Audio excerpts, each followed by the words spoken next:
So this morning I want to do something a little different. I want to talk to you about your brain on neuroscience.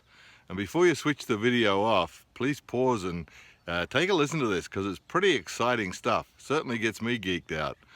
Okay, so back in 2007 there was a guy called Norman Farb and up in Toronto University, and he and a team of researchers did some experiments on using MRI imagery on what areas of the brain kind of light up, and what we're doing at the time those areas light up, and how we basically reference ourselves.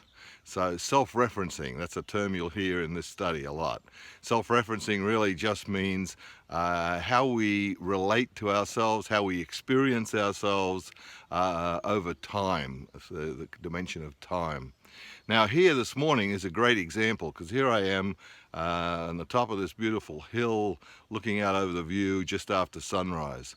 Now I could be doing one or two things. I could be standing here silently taking in this sunrise and just being totally here in the moment, watching the sun come up and not making anything out of it, not thinking about my past where I've seen sunsets before, not thinking about all the things I have to do today, the future, but just simply being here now with what's happening now in the present moment.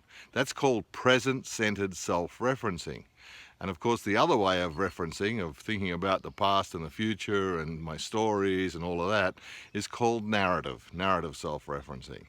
And what the researchers found was that different areas of the brain light up when we're doing different ones of those, whether we're doing present-centered or we're doing the default mode, narrative referencing. And they also discovered something interesting after the event.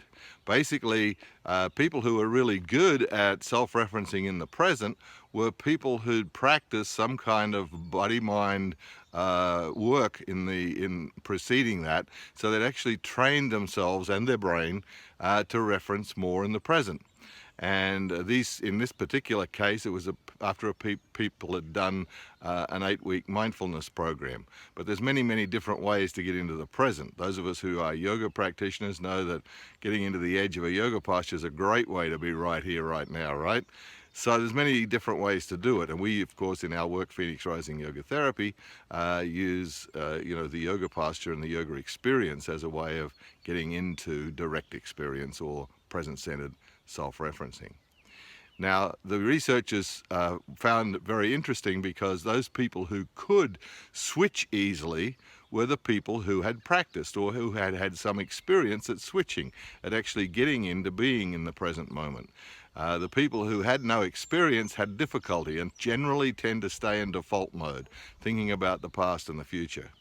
Now there's lots of different life applications, and in the next little video I'm going to tell you about a couple of those interesting life applications for how this can be very useful to us in our lives, which again is what my work with Phoenix Rising Yoga Therapy is all about, but also other applications as well in other areas of life.